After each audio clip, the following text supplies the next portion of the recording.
And if, we're up to about 75 participants now, and if a few other people join us, that's absolutely fine. So welcome to our webinar on new milestones and culminating tasks. It is part of the pop-up PD for Literacy Educators series. I just would like to note, of course, today that we are recording. We do not have ASL interpreters today. We did have ASL interpreters when we presented this webinar back in October, but we weren't able to secure ASL interpreters today, as Stacy was just describing. My name is Barb Glass. Very nice to be here with you today. I'm the Executive Director of the College Sector Committee for Adult Upgrading, which is the sector support organization for LBS service providers in the colleges. My co-host today is Robin Cook-Ritchie. Many of you know Robin from other webinars and lots of projects over the years. Robin is the Executive Director of Laubach Literacy Ontario.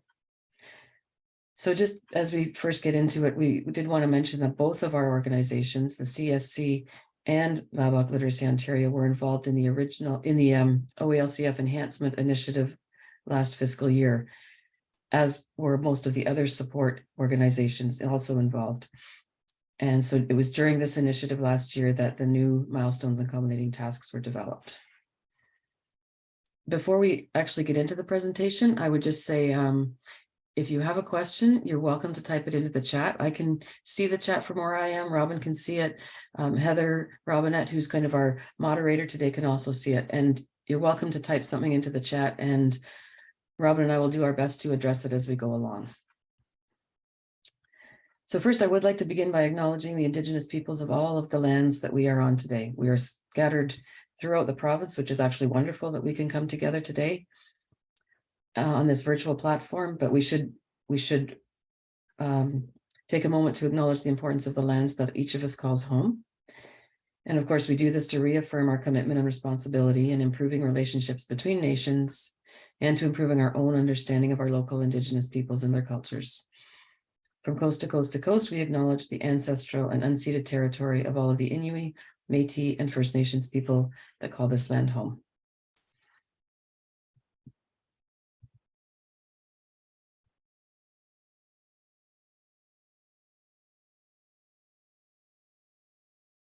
Just very briefly, I'm guessing most of you have attended a pop-up PD session before, but just in case, we always like to start with a little bit of a background about pop-up PD. It is a free webinar series developed by a number of the LBS regional networks and the provincial support organizations.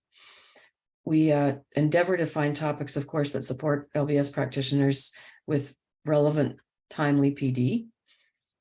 We've been doing the English language webinars since 2015-16, and as our colleague from Contact North mentioned a few minutes ago, we are now able to also provide French language transcriptions. They are usually available about 3 weeks after the actual presentation, and we're grateful to COFA for taking on the French translation for us.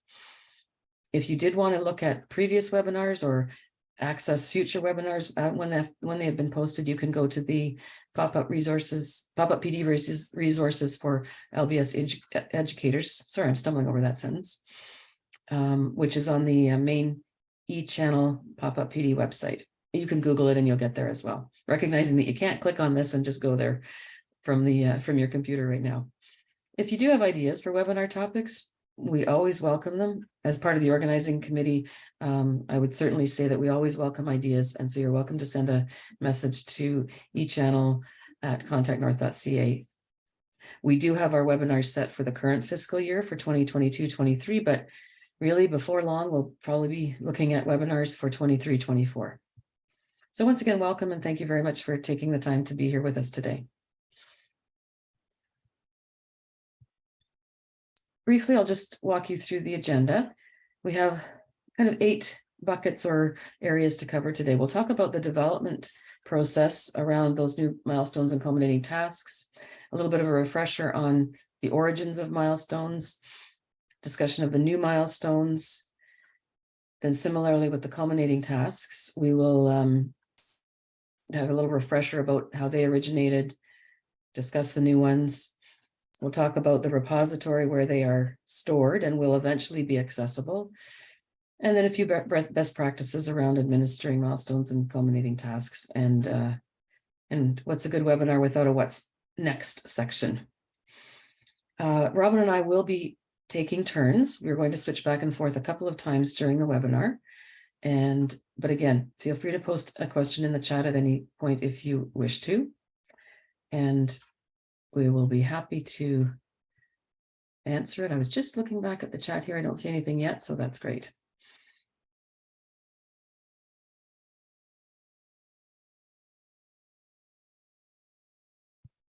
Okay, right, awesome.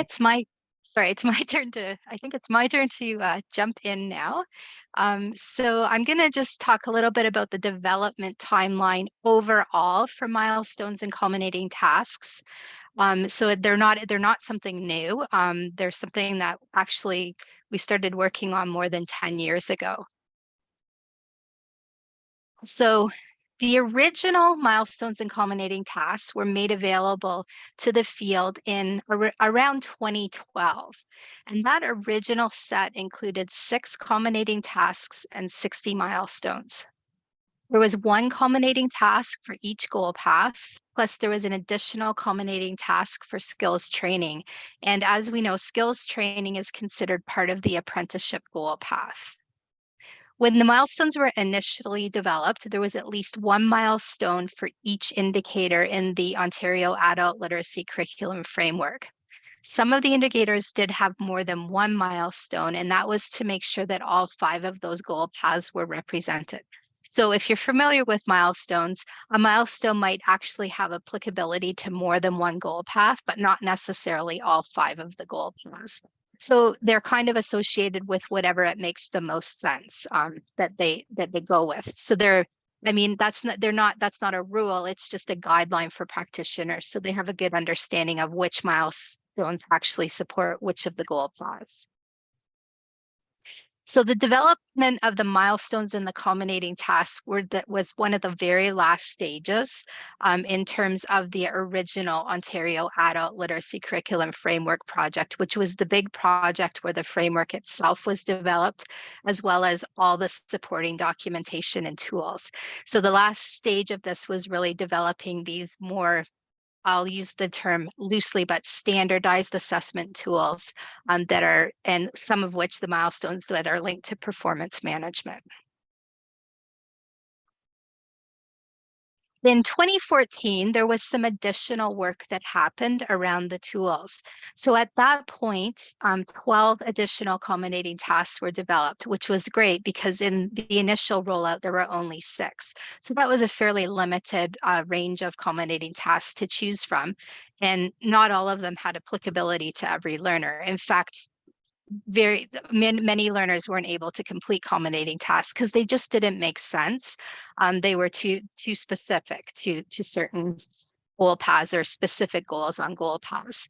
So in addition, or within that 12, 2 new culminating tasks were developed for each of the 5 goal paths, and then another 2 were developed for that skills training component of the apprenticeship goal path. Also in 2014, 22 milestones were adapted, and those adapted versions were also made available to the field.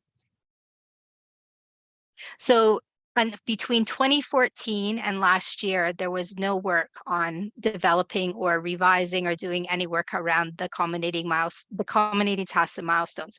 So that was the group of tools that we had worked with since 2014. From November 2021 to March 2022, so in the last fiscal year, support organizations from across the province worked together and they developed 30 new milestones and 33 new culminating tasks. So it was a pretty monumental project and a lot of new tools were developed. In fact, the number of tools that were developed exceeded the target from the ministry. So the original target was 26 milestones and 33 culminating tasks. So they actually got a few more tools for the investment that they put in, which was fantastic. The tools were developed for each of the 6 competencies and across the 5 different goal paths. With respect to the milestones, the development focus was for the streams to have the opportunity to develop culturally relevant tools. Lower level or no level tools were also an emphasis of that part of the project.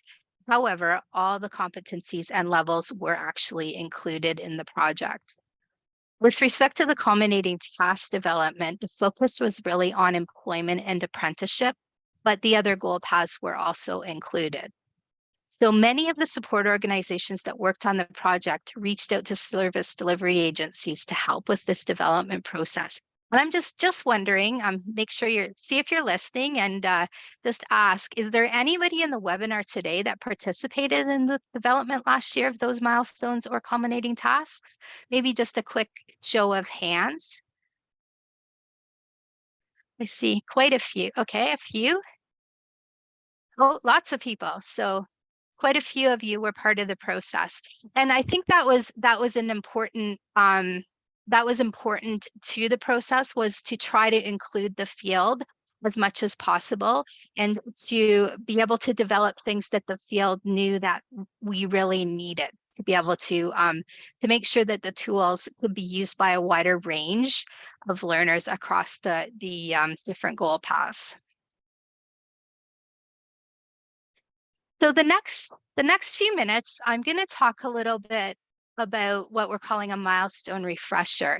It's really going to be a quick refresher of what milestones are and how they are integrated into the Literacy and Basic Skills program. I know a lot of you are seasoned LBS practitioners, and that just the show of hands showed me lots of you worked on developing milestones. But we also recognize that there's been a significant amount of turnover in the field over the last 10 years, and many practitioners would not have had access to the original training. So we thought it would be useful within this webinar, within the scope of what we're doing today, just to walk people through a refresher of what milestones are and how they're integrated into the Literacy and Basic Skills program.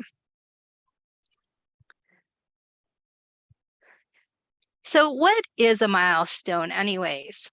It's meant to be a goal related, so it's linked to the learner's goal, assessment activity that learners complete to demonstrate their ability to carry out goal related tasks. Important concept, milestones are task based. So the concept of a milestone is that it's something that the learner does that they would do when they left the program, as much as you can do that with an in-class assessment.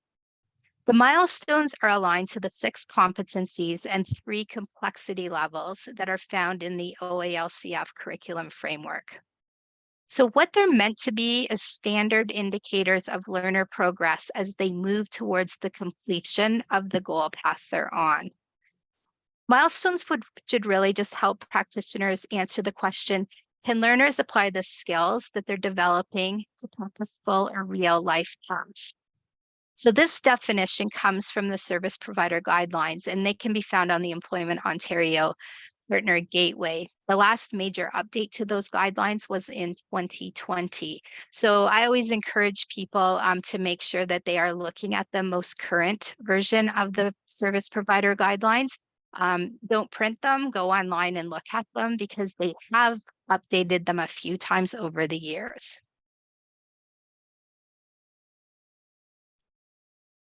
So these are just a couple of quotes that were pulled from another document, and that can also be found on the Employment Ontario Partner Gateway. This is from the Practitioner Guide to Task-Based Programming. So this is one of the original support documents developed when the Ontario Adult Literacy Curriculum Framework was initially rolled out in 2012. So all of those support documents are still available on the Employment Ontario Partners Gateway. And again, for practitioners who are newer, it's important to go back and maybe take a look at those documents, because it really gives you a lot of information about how the OALCF was developed and what all the different pieces are of that system. So in terms of milestones, the idea is that learners only complete milestones that relate to their goal or goals for attending the Literacy and Basic Skills program. It's important to note that successfully completing a selected milestone doesn't mean that the learner can do other tasks at the same level or within the same task group, or that they're ready for transition. So these are really just small incremental assessments to show that a learner is making progress. But they're just one indicator of progress. They're not intended to stand alone. Milestone results aren't meant to be used in isolation to determine whether or not a learner's transition ready. They should complement all the other assessment methods that are used to monitor learner progress. So they're really associated with that whole ongoing assessment practice, but they're only meant to be one component of that.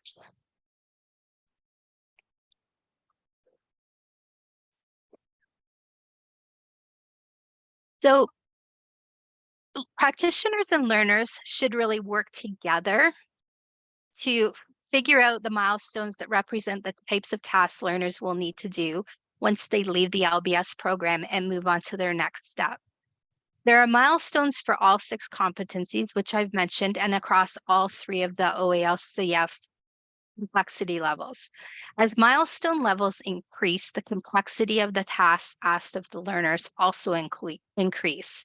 So as learners perform more increasingly complex tasks, they can do things like apply background knowledge and experience to carry out things that aren't familiar to them, manage tasks with unfamiliar elements, find, integrate, and analyze information, and maybe experiment and problem solve to achieve the desired results. So that's just a quick snapshot of what a milestone is. But what about an adapted milestone? So as I mentioned, in 2014, 22 of the original 60 milestones were adapted. So these adaptations were made primarily to allow learners who had limited reading skills show progress by completing milestones that weren't actually assessing the reading skills specifically. So the adaptations, for the most part, allow a practitioner to provide additional support to the learner by maybe reading the instructions for the task to them. So it allows the learners to still complete a task and be assessed without having to actually read more complex instructions.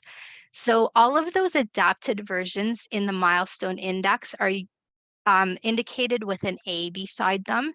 So there's an A beside the milestone number in the milestone file name. So it's the same milestone as the corresponding one with the same number, but it has adapted instructions in it to allow somebody that doesn't have the reading skills to read those instructions to still be able to complete it. So I always like to bring everybody's attention to the adapted milestones because the launch that happened with them was what I would call soft. So a lot of practitioners aren't even aware that they exist. And this is just a table that shows you the 22 milestones with an adapted version. You'll notice that most of the milestones with an adapted version are level 1 milestones, which makes sense. Some of the higher level milestones that are adapted are associated with the task groups that are most closely related to what I would think of or call soft skills, such as creativity, self-management, and working with others. But it is important to know that they exist and that they're part of that original set of milestones that we have available.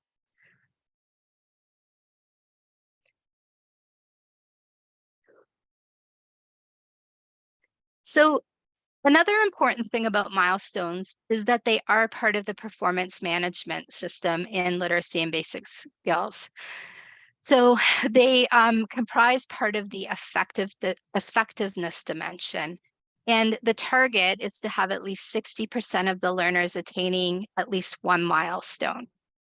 So if you aren't currently meeting this target, you can ask the following questions. Are there processes in place to ensure learners and practitioners understand the expectations around the completion of milestones? So is it clear that do the learners understand that they need to complete milestones? Do the practitioners understand that this is important in terms of performance management? When the milestones are completed, are they updated in CAMS in a timely fashion? Do you check to make sure all the milestones have been entered prior to closing a service plan in CAMS? have practitioners had adequate training related to the administration of milestones? And that's an important one because as new practitioners come in to the Literacy and Basic Skills program, it's important to make sure that they're aware of all the components and understand what milestones are, what their purpose is, and how to administer them. Do instructors have easy yet secure access to milestones? Also important. The milestones are all kept in what is called the milestone it's called the repository, and Contact North hosts that site. It is a password protected site, and I'm going to talk a little bit more about accessing that site at the end of the presentation.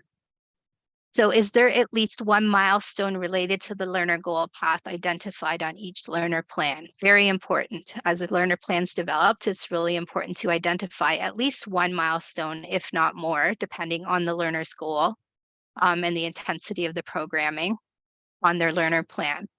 Are the completed milestones stored in the learner file? And is there a process in place to make sure completed milestones are recorded in CAMS?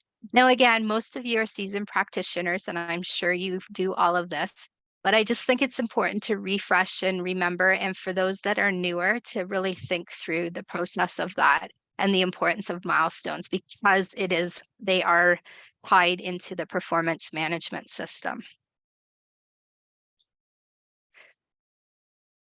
In terms of preparing learners for milestones, it's important to discuss the purpose of ongoing assessment with learners and how it can help them reach their goals.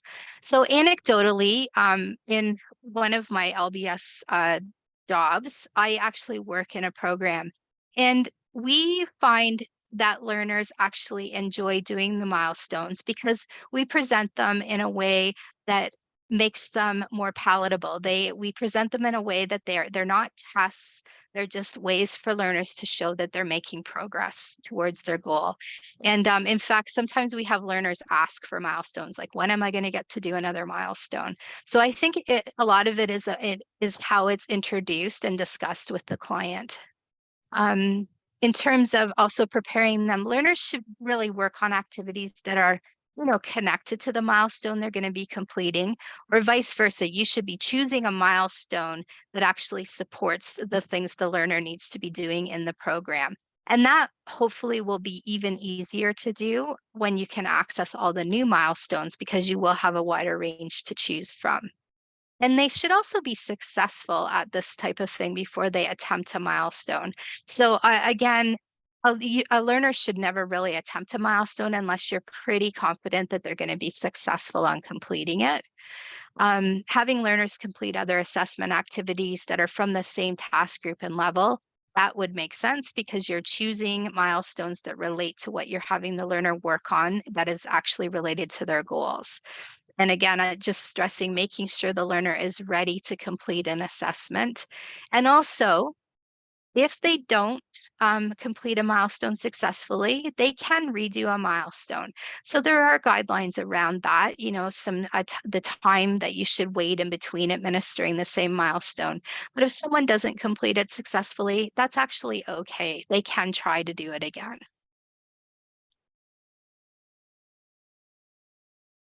So back when we used to do the big milestone and culminating tasks training at the beginning of the rollout of the OALCF, one of the big questions that always came up was how many milestones? And I think it's still an important question to address because while there's no set number of milestones that must be chosen, the expected amount of time the learner plans to spend in your program and the intensity of what they're doing can be or help you determine how many milestones you and the learner should select to show progress. So it's really advantageous for learners to have milestones across the range of competencies and task groups that reflect or relate to their needs and goals. It's really just meant to be an opportunity to demonstrate or show what's been learned, but they should be 100% confident about attempting it. So again, I'll just stress that the addition of the 30 new milestones will mean that there's a much better variety of milestones to choose from. And I think that will make the process a little easier if you have a wider variety to choose from. So over the next few slides, I'm going to walk you through the process that was used to develop the new milestones and actually tell you a little bit about what was actually developed. So this table just gives you a snapshot of who did what in the fast and furious development that happened in the last fiscal year. So the stream and sector organizations were asked to develop milestones, and they were distributed by the ministry according to expertise and relevant levels. So for example, Community Literacy of Ontario focused on level 1 milestones, CESBA on level 2 milestones, and the College Sector Committee on level 3 milestones. That's not to say that everybody in a community-based program only does level 1 milestones, but the idea was that those different organizations probably had more expertise within the levels that they were assigned. The Ontario Native Literacy Coalition was able to decide which levels were most needed in terms of adding more culturally relevant milestones to support their stream.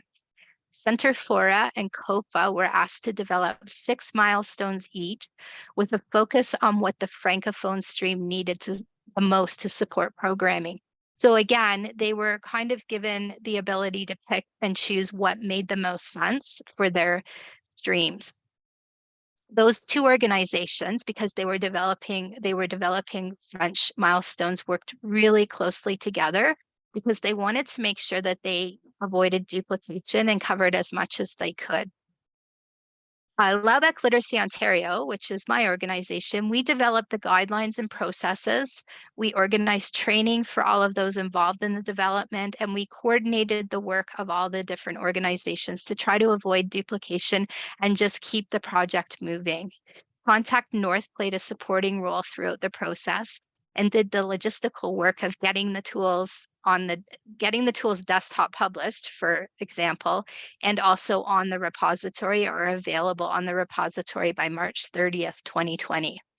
So the new milestones were developed for each competency. New milestones are meant to complement or supplement the original milestones, not replace them. And what I'm going to do next is just take a look at what was developed for each of the competencies. It's going to take a look in the chat. I don't see any questions. Again, if you have any questions as we're going through this, feel free to put them in the chat and we will be happy to pause probably and answer them. Okay, so first I'm going to talk about find and use information. 7 new milestones were developed for this competency. 5 were developed in English and 2 were developed in French.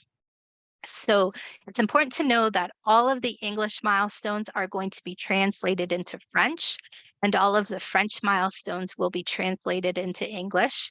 This work is actually currently underway in this fiscal year. So that work isn't done yet, but it is underway. You might know, or you will probably notice that the new milestones, they're highlighted in yellow, start at number 201 for English and 301 for French.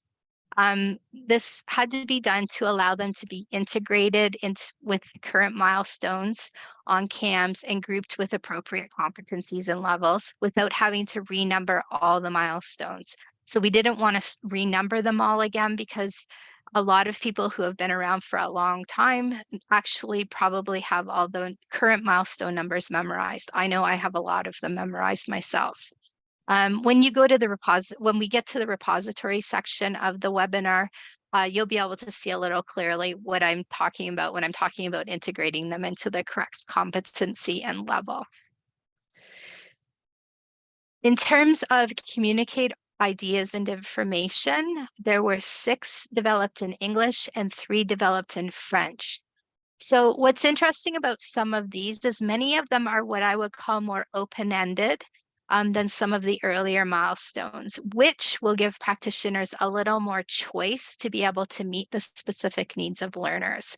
So one of the concepts we tried to build into the new development process was to think about it from the perspective of giving practitioners who have a lot of experience and expertise, where possible, the ability to make some choices without affecting the complexity of the level that you're actually assessing. So we encouraged the different organizations to really try to build in a little bit of what I think it would be called flexibility into some of the milestones, because that just gives practitioners the ability to, I think, meet the needs of more learners.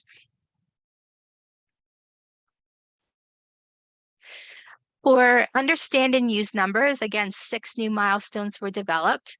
4 were developed in English and 2 in French, and they will be cross-translated.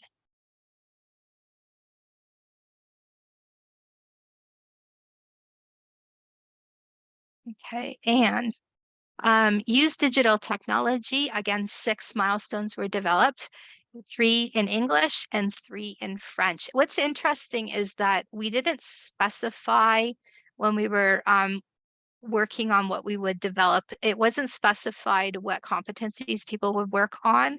It was more around levels. And what was interesting is we got a really good, I would say, a really good spread across these 4 competencies in terms of the numbers were developed. And that happened quite organically. But we were really trying to also coordinate through the entire process. With respect to managed learning, there was only one developed, and it was developed in French, but again, that will be translated to English. And the same for engage with others. So again, that was developed in French, and it will be translated into English. So I'm going to just take a pause for a second because I noticed that there's quite a bit of comments in the chat, and I just want to make sure that we've addressed people's questions. So I know Barb is monitoring this and trying to answer. Okay, so there was a comment about how many milestones are required or ideal for a learner to achieve. And Barb answered 1 successful milestone is required to meet the performance measure. And there is no ideal number. It depends on the learner's plan, type of activities they are working on, and of course, what their goal is. And somebody commented that when they were told to make it a goal to have a learner complete a milestone every 3 months. So I'm just scrolling through to make sure the questions have been answered. Okay. And then, so I think with that, it's really your goal. I mean, you want to have learners complete a milestone because it does count towards performance management if it makes sense. But remember that target is only 60%. But you want to choose the appropriate amount for the learner's goal and the intensity of the programming. I mean, if they're only coming to your programming a couple times a week for a couple of hours, it might not be reasonable that they're making enough progress to complete a milestone every month or every 3 months. So it's really about how often they're there, what their goal is, what milestones are available to support that goal. So those choices will really be learner specific. And the beauty of the LBS program is that we're able to develop programming that is learner centered and very goal oriented. So we can kind of choose what makes the most sense. There was another question in here about the milestones not being available in CAMS yet, and that is correct. They are not available yet, and we will talk about that at the end of the webinar. Okay. So new milestones, what about the adapted versions? So there aren't adapted versions of the new milestones, but as I mentioned, when organizations were working through this process on the new milestones, they were asked to do it with that whole concept of adaptation in mind and to include adaptations within the actual milestones where possible. So this is something we did ask people to consider, but instead of having 2 versions, to build it into the original or new version that they were working on. So in summary, we now have 112 milestones. There were 60 original milestones, 22 adapted milestones, which were done in 2014. And then in 2022, 30 new milestones were added. So it was a significant amount of tools added to this toolkit for practitioners. Some people have asked, will there be more developed? It's possible, and we thought about that as we were doing things like developing a new numbering system, so that if we had an opportunity to develop more in the future, we could actually integrate more into the current system. One of the things that is happening in the current fiscal year is that Deaf Literacy Initiative does have a project to develop some milestones to specifically support the deaf stream, which is really exciting for them. So they have a dedicated project on that. I'm not 100% sure how many they're developing, but they are working on that right now. So before we leave milestones, I'll just give you one more chance if you have any questions. And I don't think I see any more in here. So I'm going to turn it over to Barb now, and she's going to talk about culminating tasks.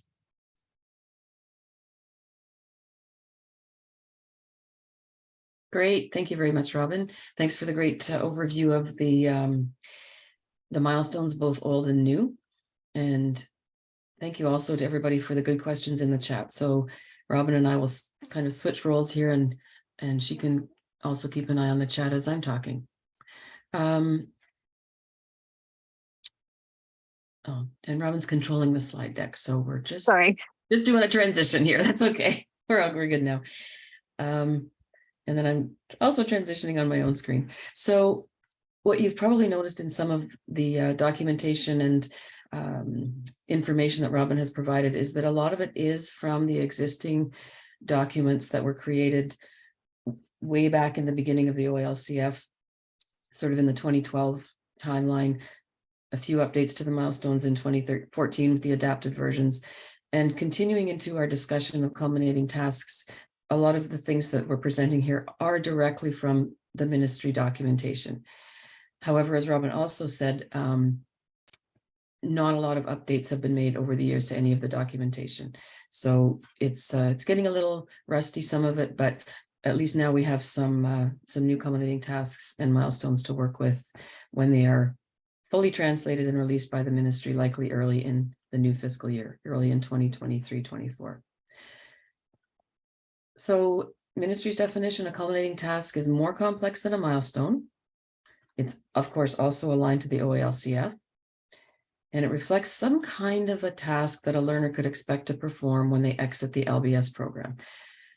It loosely answers the question, can the learner manage the expectations of either learning, training, community, or the work setting after leaving the LBS program?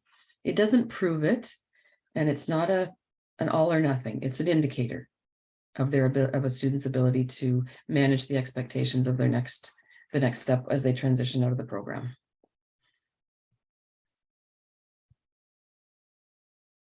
So, features of a culminating task. It is a complex task, of course, as we mentioned before. It involves several, or at least 2 or 3 competencies and task groups within the OALCF. So it might incorporate both, say, find and use information and numeracy. Maybe it would also have some communicate ideas and information in there. So the idea is, unlike the milestones that are focused on a particular competency and a particular task group, the culminating tasks are focusing on or including more than one competency and task group. Ideally, the culminating tasks are allowing our learners to show that they can apply their skills in a real life task that is a little more complex than a milestone, but also representing something that they might come across when they leave us and transition into their goal destination. So it's also, that last point is really important, that a culminating task is meant to represent the end of a goal path, someone that is, and the ministry uses this phrase a lot in their documentation, transition ready, no matter what the goal path is they're on. Not all learners will get to the point of attempting and completing a culminating task, and that is totally fine. We have many other indicators of progress and success for LBS learners. The culminating task is one of them for those who ostensibly make it to the end of their goal path and are in a position to attempt a culminating task. And if you do any CAMS data entry, you will know that when you record a culminating task in CAMS, there are 3 options in the answer to the question, did the learner successfully complete a culminating task? There's yes, no, and no response. So the no response is really meant to indicate those files that are learners that are exiting who are not in a position yet to complete a culminating task. So that's why the no response is there.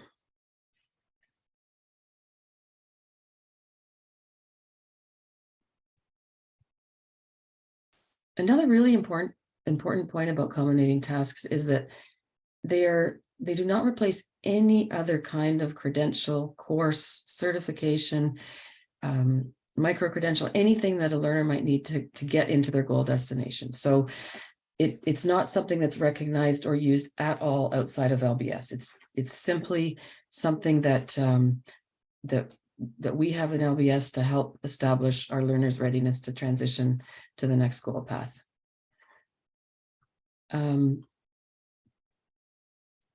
Other credentials or courses might include things like first aid CPR if a student needs that for work or perhaps to go on to further training. Certainly admission requirements for post-secondary courses, they don't have anything to do with culminating tasks. So there's lots of things that our learners have to do to be transition ready. And this is just one thing that is internal to LBS. I see a question in the chat. Is it necessary for a learner to complete a culminating task? Oh, and Robin's answering, so I'll just, yeah. So Robin has addressed that a learner would typically only complete a culminating task if they've completed everything else they need to directly transition into their goal. So if they're on the employment goal path and they've completed all of the learning activities, milestones, other pieces of the programming that you might be giving them, and they're ready to exit to employment, then ostensibly they could complete a culminating task. But if they haven't completed everything they've set out to do, or that they need to make that transition, then no, it wouldn't make sense for them to do their culminating task. And that's, as I said, partly where the no response answer in CAMS comes into play.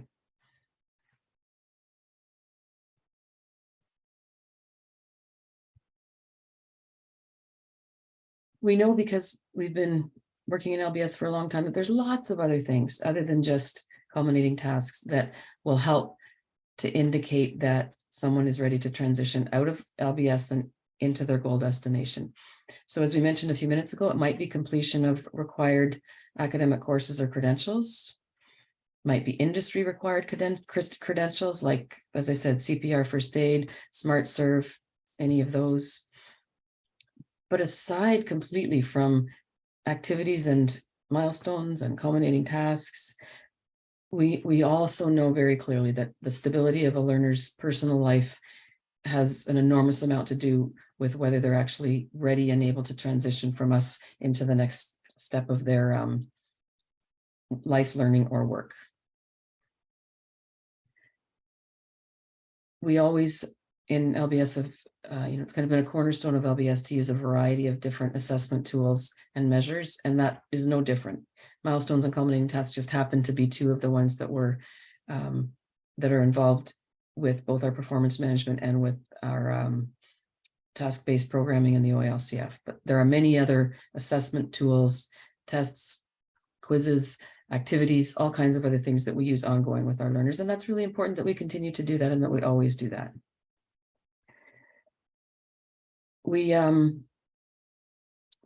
I'll just go back to the employment example for a minute. We also understand that even within the same goal path, learners can have very different activities and different milestones. So for example, again, I'll just use the example of the employment path. If a learner is preparing to exit and go into construction laboring or some kind of an entry-level trade laborer position, then the activities and milestones that are selected for that learner might look quite different than somebody going into, say, retail sales or going into hospitality, something like that. So it's expected that learners on the same goal path might not necessarily all complete the same milestones. And now that we have a few more culminating tasks to choose from, as we'll talk about in the next few slides, it makes it a little bit easier for us to choose a culminating task that's more closely related to the learner's goal. Another example, in the post-secondary path, the requirements on the learner plan for someone who's preparing to enter, say, a business accounting program would be quite different than someone who's on the post-secondary goal path to prepare to enter practical nursing. But all of that is saying that milestones and culminating tasks are two examples of assessment tools, but we have many, many others that we need to use to both establish transition readiness and to help our learners progress and learn as they go along with us. A lot of the culminating tasks, well, not necessarily a lot, some do have more of a connection to self-management than to actual vocational skills or academic skills, which is quite fine, because we know that learners in our program often need to develop their self-management and self-direction skills. And so it makes sense that the culminating tasks in some cases have a component or focus a little bit more on the demands of the goal destination rather than on the content and knowledge requirements of the goal destination.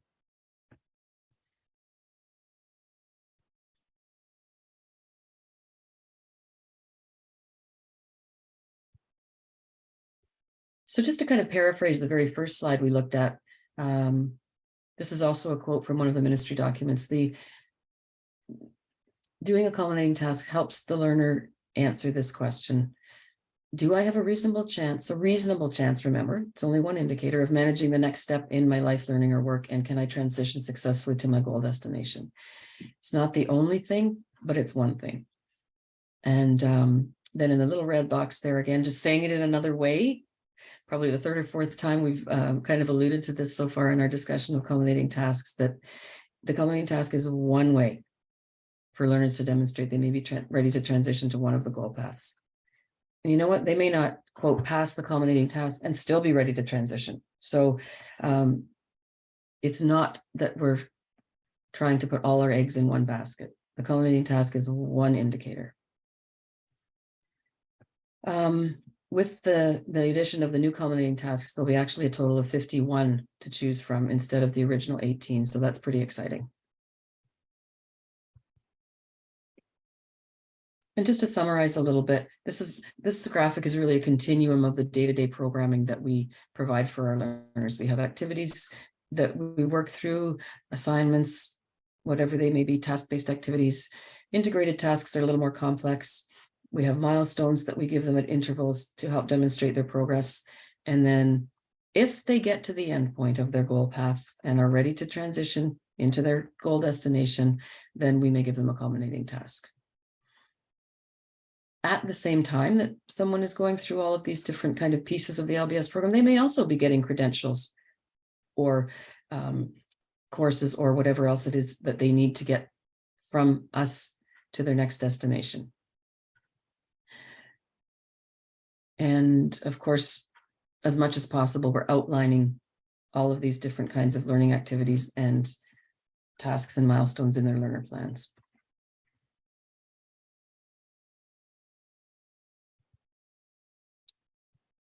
And in terms of relationship to milestones, again, you could almost think of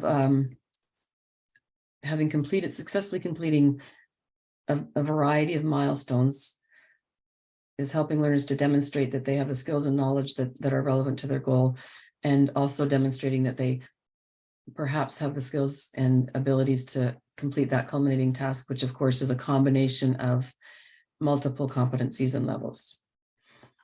Milestones are used during the learner's time in our program, and culminating task is used potentially, possibly at the end if it's appropriate.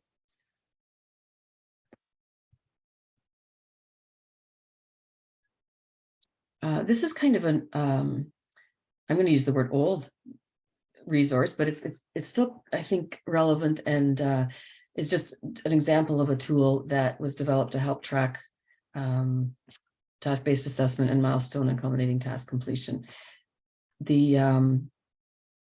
I'm just going to do one thing here. I'm going to, because I have my live version going, I'm going to type this link into the chat, just in case it happens that you want to take a look at that, since you can't click on your screen and access it. Okay. There. So I just put that link into the chat that you can currently see on the screen if you were interested in looking at this or using it or downloading it and modifying it.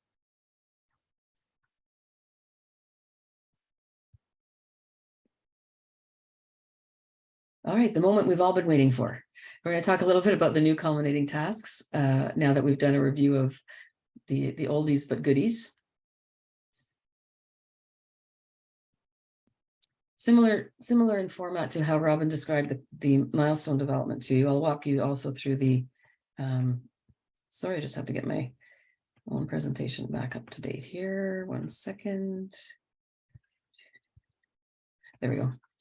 So similar to the format that Robin used to walk you through the milestones, I'll similarly walk you through how the development was undertaken, so you have a bit of context for who was doing what with the culminating tasks. So all of the organizations listed on the left-hand side, which are in this case, the regional networks, were contracted to develop 2 culminating tasks for employment, apprenticeship or skills training.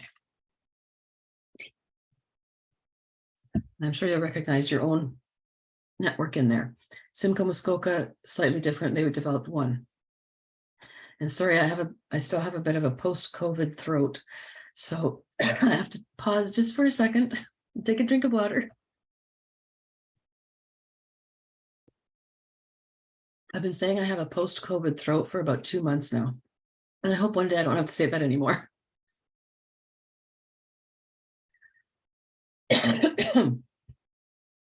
So in their development, the regional networks were asked to develop those 2 culminating tasks with reference to their own local labor market needs.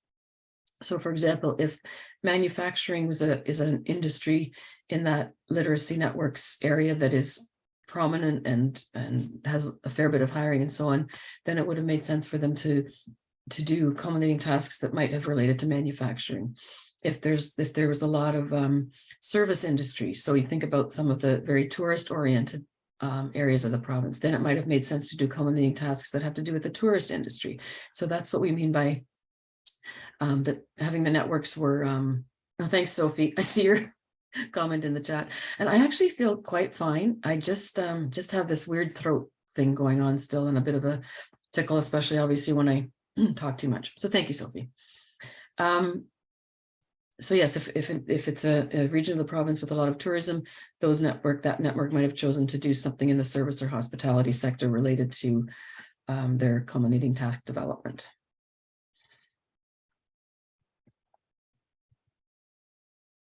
In addition, the sectoral support organizations, including the CSC, my organization, were contracted to develop 1 specific culminating task.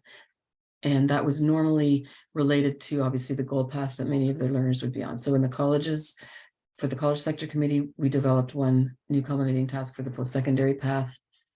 Community literacy developed a new one for the independence path. KESBA developed 1 for credit, secondary school credit, and Contact North had the responsibility of helping with some of the desktop publishing and finalizing and technical work. And so it was a very collegial effort. I also worked with Robin and LLO a little bit on some of the training for the developers who were involved. So we really did have a lot of involvement and coordination through this project, even though, as Robin has alluded to, it was very short and there was a lot of time pressure to get these things done. Thanks, Heather. That's a great example that you put in the chat. Quill, the network that Heather manages, did a culminating task for Carpenter and 1 for shipper receiver. So we'll just take a look now at the titles of some of the new culminating tasks to give you a preview, even though we can't use them yet. So at the bottom, you can see the old culminating tasks that were originally there. And we've just tried to group these somewhat if we can, but Not necessarily. So construction craft worker, ECE, early childhood educator, carpenter. That must be the one that you probably did, Heather. Preparing for the certificate of qualification exam. That's the exam at the end of the very, very end of an apprentice's training. After 3 or 4 or 5 years as an apprentice, they have to write the CFQ exam if they wish to actually be a certified apprentice or a certified journey person. One on heavy equipment tech. And on the next page, we have a few more. So there you can see the titles of some of them in the skills training category, which of course is a subcategory of apprenticeship. Certificate training, personal support worker, hairstyling, and forestry. Some pretty interesting ones there, in addition to the old ones. And it's not to say the old ones aren't still usable or good, but now we just have many more to choose from. And the big one, of course, was the employment culminating task development. And I won't read through all those, but you can certainly, we'll leave them up the slide there up just for a moment, and you can sort of skim through them and see some that might be of interest to you. Really quite a nice variety there when you look at them. And when you look at those, you can probably see what I was, or recognize what I was saying before, where some of the culminating tasks for employment especially are related to industries in particular parts of the province where they might be in demand. So winery assistant, Niagara region pretty much, or maybe the Prince Edward County region. Personal support worker or home support worker everywhere in the province.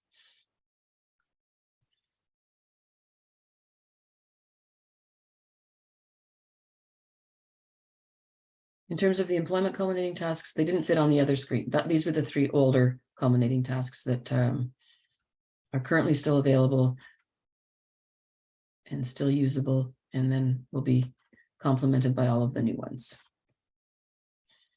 Just looking back at the chat, don't see anything there. Independence, the 3 old ones were listed on the bottom. The new one relates to information on a medicine product label, which again makes sense for the independence goal path, because that's something that certainly is really important for people to be able to do, all of us to be able to do.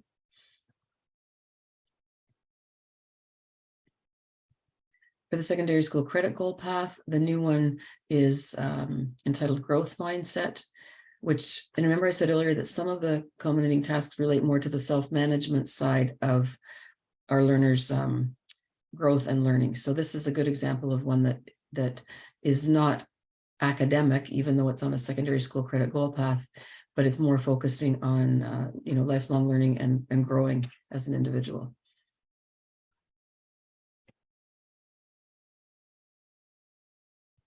For the post-secondary goal path, we have a new one that is related specifically to post-secondary admission and completing courses that are admission requirements to get into college or university. And so that complements the 3 existing ones that were a little more related to specific areas, perhaps, of post-secondary study. Don't see anything back in the chat yet. So I think with that, I will conclude my comments on culminating tasks if there are no questions at this point. And I don't see any in the chat. If you think of something around a culminating task and you'd like to ask it, just pop it into the chat anytime. And with that, I will turn things back over to Robin for the last portion of the session today. Barb, that was a great overview of culminating tasks and all the new tasks that are, or culminatings that are available. I'm particularly excited because I also work in a program, and just having all those new culminating tasks mean that we're actually going to have more that makes sense for learners. It's always been a challenge, and I think across the province, it's been a pretty significant challenge because we were so limited in what we had available. So this isn't going to solve all the problems or mean that there's a culminating available for everybody, but at least there's a lot more to choose from. Sue just commented, we might be able to have learners complete one. And I feel the same way too, because in our program, we might actually have a lot more opportunities for learners to be able to complete them. So the next thing we're going to talk a little bit about is the repository. And again, if you've been around for a long time, I'm sure you know about the repository, but I wanted to make sure that everybody is aware of it. I'm just going to walk you through where all the milestones and culminating tasks are housed and how they can be accessed by LBS practitioners. So there is a bit of a process. You need to actually have access to the repository. It's password protected, and it is maintained by Contact North. If you don't currently have access, you can request it by contacting Sarah, and her information is on this slide. When you go to the repository, this will pop up if you don't have access. She will confirm with your organization that you should have access before she actually lets you set up an account. So through the years, a lot of this kind of got lost in translation. So it's an opportunity for us just to remind people that they're all there, and it's always best to work with the ones that are online and download those in case they have been updated. Anastasia asked, is that access for instructors or just administrators? And that is really a decision that your organization will make, Anastasia. So some organizations allow their instructors to get an account, and others, I guess it depends on how you're administering milestones and how that process works. So it's definitely up to your organization, and that's why Sarah will confirm with your organization that you should have access. So when you open the portal, this is the top of the page, and everything's accessed off of one page, which is kind of nice. So you just have to scroll down and keep scrolling down to find the information you're looking for. You can also toggle between French and English. So there's a link at the top of the page, and there's also a link at the bottom of the page. You can scroll down to find the information. And at the top or the bottom. Currently, all the old milestones and culminating tasks are available in both French and English. So if you toggle to French, they'll be listed there for you in French. And if you toggle to English, they'll be listed in English. As I mentioned, the new tools have not yet been translated.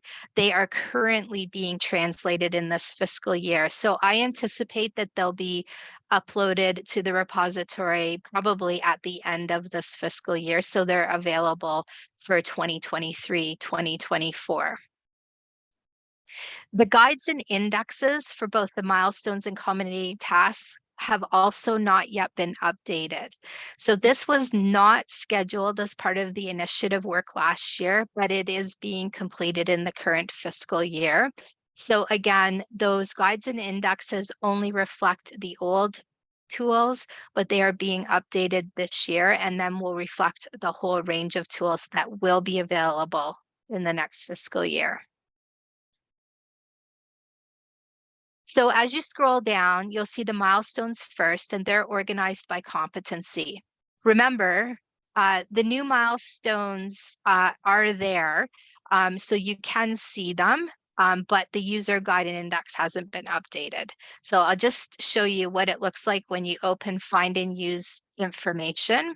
All the milestones are listed by task group, and then in order of the level. So you'll see here, there's milestone 1, and then there's milestone 1A. So that's the adapted version of milestone 1. Same with 2, 2A.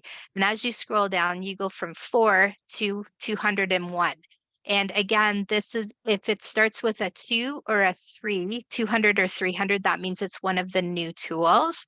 And we had to renumber them for many different logistical reasons, which I won't get into on this webinar. The most important of which was to not have to renumber the entire original set of milestones. Okay, so originals, the original milestones will say March 2012 at the end of the file name. The adapted will say March 2014. Sometimes there's an occasional 2016 in there for something that's been updated at a certain point. And then the new milestones will say March 2022. Again, as you scroll down further, then you get to the section where all the culminating tasks are listed, and they are organized by those 5 goal paths. So the indexes and the guides haven't been updated yet, will be this year, but all the new tools have been uploaded. Apprenticeship includes both apprenticeship and the skills training or culminating tasks, sorry. So I'll just show you what it looks like if you were to open up the apprenticeship listing. So these files are not labeled with a date, and they're all descriptive. So they give you a description of what the culminating task is about. For each culminating task, you have both the learner's version and the practitioner version. So the practitioner version is essentially the instructions for the practitioner. The learner's version is the version that the learner works with to actually complete the culminating task. So we use the same format. All the old ones and new ones basically use that same format. They have 2 separate documents.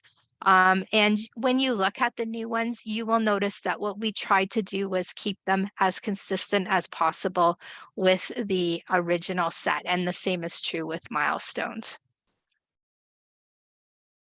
Okay. So that just gives you a bit of an overview of the repository. There's been some discussion in the chat about who can access them. And Sarah's given some information about typically who is the person who can access them. So if you want a little more information about that, you can check the chat. And also, if you need access, again, you can send an email to Sarah. Okay. So before we wrap it up, I'm just going to bring us back around to some of the original training that we did when this initially rolled out many, many years ago, and just do a really brief summary on some best practices around. Oops, sorry, I flipped my screen by accident. And my apologies. So just some general tips for integrating assessment. Make sure that you're introducing assessment tools and expectations at intake. Review resources that are available to increase learner success. So there's lots of resources out there. The task-based activities website is a great place to go for resources that align with the OALCF and support all the different goal paths. There's lots of assessment resources available in general that support the OALCF. Using or introducing learning activities that use similar formatting, layout, spacing, font type, font size, wording, etc. So learners are familiar with that type of a tool when they have to work with it.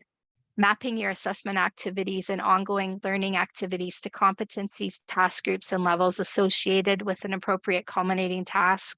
Integrating your assessment activities in addition to milestones throughout the program delivery period. So remember, again, milestones are just one little snapshot of learner progress, part of ongoing assessment, but you have a whole range of assessment practice that you use in a program. And presenting the learning plan with milestones and a culminating task included, so the learner understands what is expected. I'm going to go backwards because I messed up and went forwards twice. Another good resource I just wanted to bring your attention to, it's an oldie, a real oldie, but a goldie, I would say, is the Western Region Best Practice Champion interviews. And there's 2 different groups, one on learner progress and one on completions. This gives you some information, helpful tips, and there's also a transcript of those webinars that took place. So if you're looking for more information and tips and tricks and just things from seasoned practitioners, this is a great resource that's still available. So what's going to happen next? The question of the hour is always, can we use them? Are we able to use them? So on September 20th of this current year, MLITSD did send out some official messaging around the use of milestones. And what's interesting about this is it seems that not everybody received the messaging. Some programs and organizations did in certain parts of the province, and in other parts they didn't. So we just thought we'd share this in the webinar because it was sent out as an official ministry email to some people. And what's the important thing to take from this is that the integration of the newly developed tools will not occur in CAMS until the next fiscal year. So the milestones will not be integrated into CAMS in this current fiscal year, because if you're familiar with CAMS and data entry, you actually have to choose the milestone. In terms of the culminating task, because it's just a ticky box in CAMS, they don't have to integrate all the different culminating tasks, but they have directed that they not be used in this current year as well. Part of the issue, or a big part of the issue, is that none of the resources are available in both official languages yet. So that translation needs to take place before everybody is able to access them equitably. So that's one of the reasons why they're not available, or not, they are available, but you can't use them yet. So they're advising that service providers do not use new milestones and culminating tasks until you receive direction from the ministry to do so. If you do it, you won't receive any credit in towards your SQS score for milestones. If you have used or use one of the new milestones or culminating tasks, there's no method to record this in CAMS, or even if you do with the culminating, it supposedly doesn't count. So I guess that my advice to you is just hold off on using them until we've received direction that they're okay for us to go ahead with this. However, in the meantime, you do have the opportunity to familiarize yourself with all the tools because they have been made available on the repository. Future planned work includes the translation of the new English tools into French and French into English. In addition, and that's not on this slide because it's when we first developed this, we didn't know this, there are new milestones being developed currently by Deaf Literacy Initiative to support the deaf stream. There is a review of the original assessment, the milestones and culminating tasks, to identify and correct errors and add options to maintain or enhance the relevance of milestones. So that is a project that's happening in the current fiscal year. Essentially, all of the original 60 milestones plus 22 adapted milestones and the original 18 culminating tasks are being reviewed. And through that review process, they will be, if possible, modernized in terms of if there's anything out of date in them, any small errors will be corrected, and then they will be reposted, those with the revisions included. So they're not going to be changed or rewritten. They're just going to be, I would say they're going to be just modified or brought into the current times with some small tweaks. Also, the guides and indexes are being reviewed, and they're also going to be updated. And a process for monitoring changes going forward or issues with the new milestones and culminating tasks will be created. So that means there will be some type of a form or reporting system on the repository where if you notice an issue with a culminating task or a milestone, you'll be able to report it, and then it will be able to be corrected, as opposed to just having them there for the next 10 years and never making any small changes or corrections. As Barb and I have both alluded to, the process was very fast and furious. So we do anticipate that there are some small errors and issues with what was posted. And we anticipate having to make some corrections over the next little while. So that will be integrated into the repository probably sometime early in the process is underway. It's just integrating it. So probably early in 2023, that will be there. So those are the kind of the next steps that are happening, or the future planned work for now.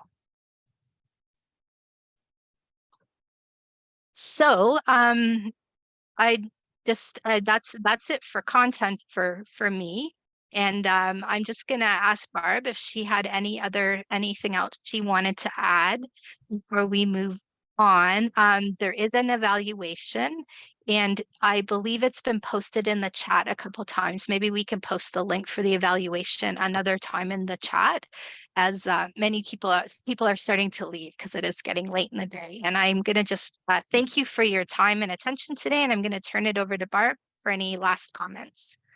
Great. Thank you, Robin, for the that great last section talking about the repository and some of the next steps and best practices. Thanks also to everyone for attending today and for taking the time to make some comments, ask some questions. It always makes the webinars more interesting for everyone when there's some chat going on. So we appreciate that as well. If again, just for a little plug for Pop-Up PD, we have January, February, and March, I believe. No, sorry, January and February Pop-Up PDs left to do. And the topics for those are, I can't even remember right now. I know I'm doing one of them. I think it's related to the Skills for Success project. Heather's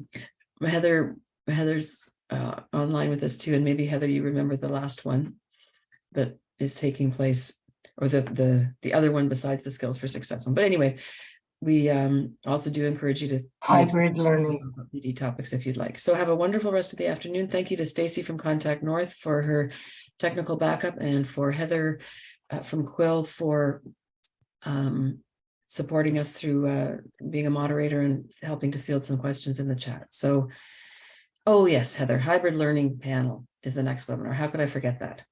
And then after that, the last one is related to the Skills for Success project. So have a great rest of the week and enjoy the early winter days that we're now having. I look out my window and it's already getting dark here in Northern Ontario. Thanks again, Robin. Always great to work with you as well. You too. Thank you.